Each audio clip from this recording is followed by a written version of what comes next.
शुरू करते हैं बेटा आज की क्लास हमने लास्ट क्लास में गुडविल सीखा था एवरेज प्रॉफिट मेथड से। ठीक है, एक बारी अगर हम इसको रिवाइज करें तो एवरेज प्रॉफिट मेथड जो हमने पढ़ा था लास्ट क्लास में, एवरेज प्रॉफिट मेथड में हमने क्या देखा था बच्चे, गुडविल कैलकुलेट करने के लिए हमारे पास कि सबसे फर्स्ट ऑफ ऑल तो इस मेथड के अंदर हमने निकाला था, हमारा पहला स्टेप था to find out average profit. Second step हमने देखा था बच्चे गुडविल निकालनी है। गुडविल कैसे आई थी? Average profit multiplied by number of years purchase. ठीक है जी, multiplied by number of years purchase. अब मुझे यहाँ पे क्या बात याद रखनी थी कि ये जो एवरेज प्रॉफिट मुझे लेने हैं, ये मुझे लेने हैं एडजस्टेड प्रॉफिट, या फिर हमने इसके लिए एक वर्ड क्या सीखा था, FMP, future maintainable profits. That means इस प्रॉफिट में अब जो एडजस्टमेंट्स हैं वो हो चुकी हो। दैट मीन्स जो भी हमें प्रॉफिट्स लेने हैं वो हमारे होने चाहिए थे बच्चे नॉर्मल प्रॉफिट्स। अगर हमारे प्रॉफिट के अंदर कोई एबनॉर्मल गेन लॉस इंक्लूड है तो एबनॉर्मल लॉस को हम हटा देंगे यानी कि प्लस करेंगे, और एबनॉर्मल गेन इंक्लूड है तो वो भी हट जाएगा, उसको क्या कर देंगे, माइनस, सो दैट हमारे पास रूटीन नेचर के प्रॉफिट्स आ जाए। ठीक है, अब हम शुरू करते हैं बच्चे जी अपना next method, weighted average profit method. ये बिल्कुल वैसा ही हमारा मेथड है एवरेज प्रॉफिट मेथड जैसा, बट ये प्रॉफिट यूज किया जाता है इन फॉलिंग और इंक्रीजिंग प्रॉफिट ट्रेंड्स में। अगर आपसे पूछ ले थ्योरी में एवरेज, ये वेटेड एवरेज प्रॉफिट मेथड कब सुटेबल होता है बच्चे, ये कब इसको बेटर माना जाता है, जब हमारे जो प्रॉफिट्स का एक ट्रेंड में होते हैं, प्रॉफिट प्रॉफिट होते हैं ट्रेंड में। मतलब या तो प्रॉफिट हमारा चल रहा है जी अपवर्ड डायरेक्शन में, या प्रॉफिट चल रहा है डाउनवर्ड डायरेक्शन में। अगर प्रॉफिट कोई ट्रेंड शो करता है तो कौन से मेथड्स बेटर हो जाएगा बेटा हमारा, वेटेड एवरेज प्रॉफिट मेथड। इसमें ना हर साल के प्रॉफिट को एक वेट असाइन किया जाता है। हर साल के प्रॉफिट को एक वेट असाइन किया जाता है, और जो लेटेस्ट ईयर का प्रॉफिट होता है, जितना नया प्रॉफिट होगा, जितना लेटेस्ट ईयर का होगा, उसको ज्यादा वेटेज दी जाएगी, यानी कि उसको ज्यादा इम्पोर्टेंस दी जाएगी। जैसे कि अभी आपने देखा कि इस साल जो हमारे सीबीएसई के 12th बोर्ड एग्जाम नहीं हुए, तो उन्होंने 10th को, 11th को और 12th को सभी को वेटेज दी है। 10th को 30, 11th को 30 और 12th को ज्यादा वेटेज दिए, बिकॉज करंट ईयर की वो बात हो रही है। ठीक है, तो यहाँ पे वेटेज से वही मतलब है। अभी जो वेट्स होंगे ये बच्चे हमें नहीं मतलब सोचने, क्वेश्चन के अंदर मुझे वेट जो है गिवन होंगे। ठीक है, चलिए बुक खोलते हैं बच्चे, क्वेश्चन नंबर 13 करते हैं। देखिए उससे क्लियर हो जाएगी हमें बात। क्वेश्चन नंबर 13 कह रहा है profits of a firm for the year ended 31 March for the last 5 years were, ये लास्ट 5 years के प्रॉफिट गिवन है। Calculate value of goodwill on the basis of 3 years purchase. Number of year purchase कितने लेने हैं बच्चे, 3, of weighted average profit after assigning weights 1 2 3 4 5 respectively to the profits for the year ended 31 March 17 18 19 20 and 21। देखो number of year purchase हमारे वही 3 है, weighted profits लेने हैं, और इन प्रॉफिट्स को हमें वेट असाइन करना है। ठीक है, चलिए करते हैं question number 13। First of all बच्चे हम क्या करेंगे, वही अपना नॉर्मल काम करते हैं।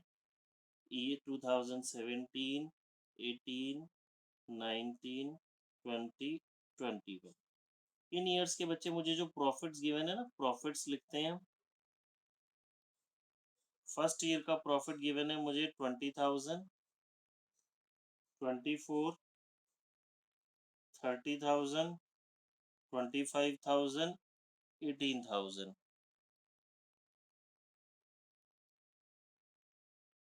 फिर जो वेट्स असाइन है बच्चे, हमें वेट्स लिखेंगे, फिर आ जाएगा वेटेड प्रॉफिट।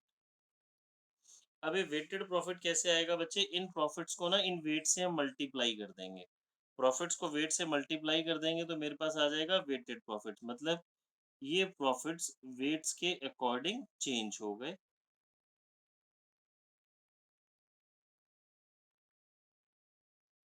इसका टोटल कर देते हैं बच्चे हम।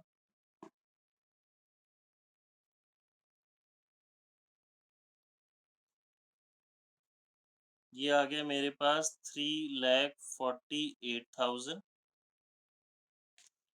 और इसका भी टोटल करते हैं, टोटल ऑफ वेट्स।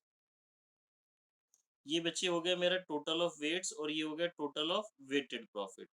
तो नेक्स्ट है बच्चे मुझे क्या निकालना है, weighted average profit.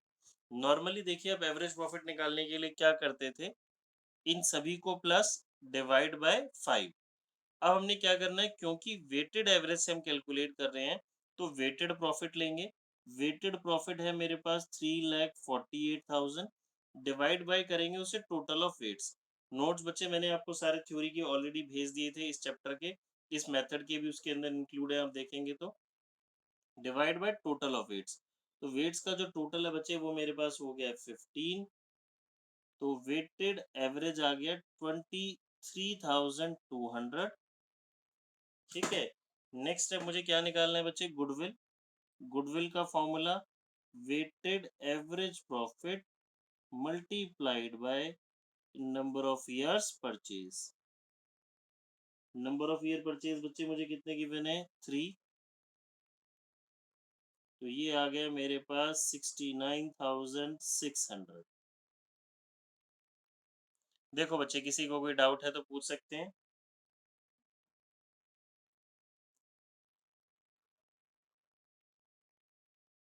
Question number 14 देखते हैं बच्चे।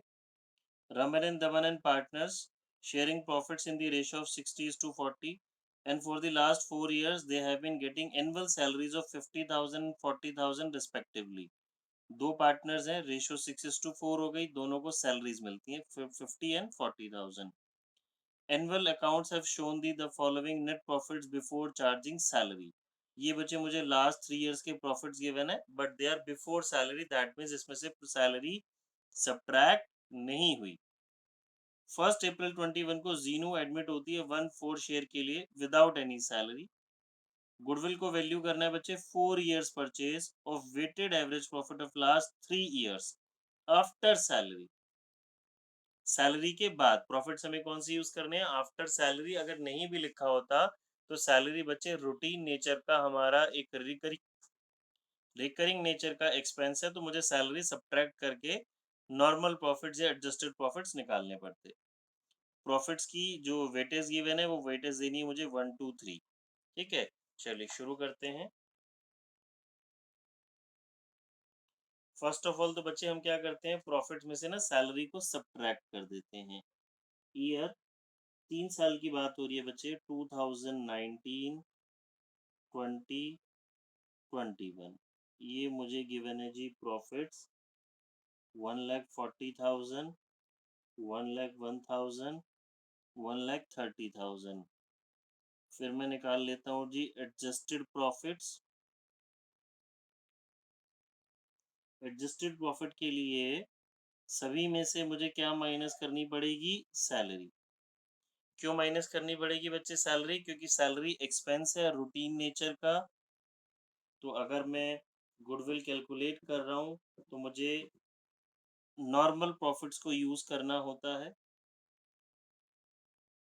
ये मेरे एडजस्टेड प्रॉफिट आ गए।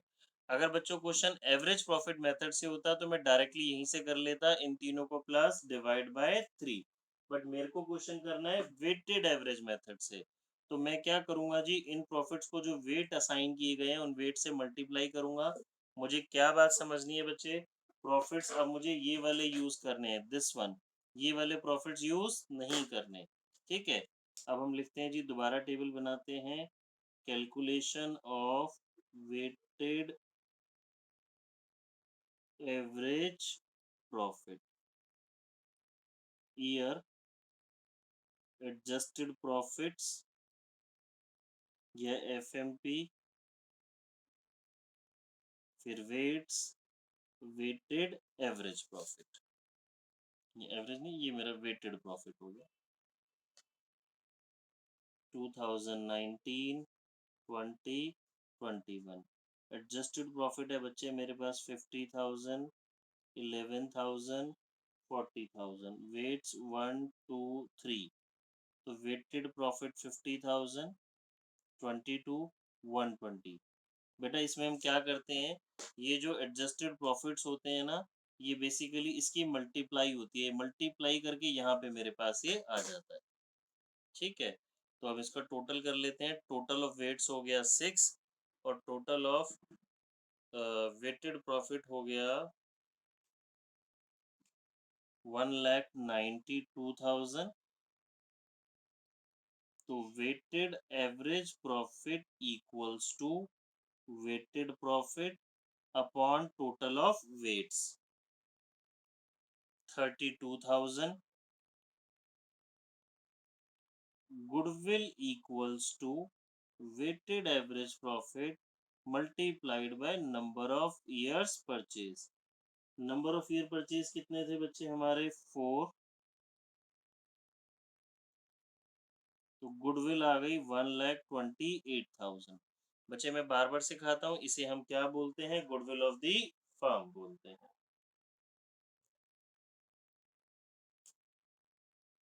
ये क्या है हमारा? Goodwill of the firm. ठीक है, देखिए बच्चे किसी को कोई डाउट है तो पूछिए।